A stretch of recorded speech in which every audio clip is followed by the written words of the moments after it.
రాష్ట్ర దేశ ప్రజలు సుభిక్షంగా సుఖ సంతోషాలతో ఉండాలని అమ్మవారిని ప్రార్థించినట్లు తెలిపారు కేంద్ర మంత్రి కిషన్ రెడ్డి.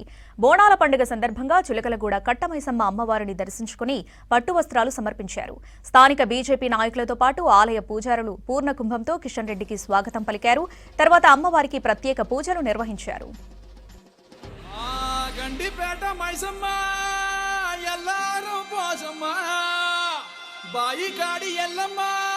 కట్ట మీద మారమ్మా బోనవెత్తుకొచ్చమే చూడమ్మా.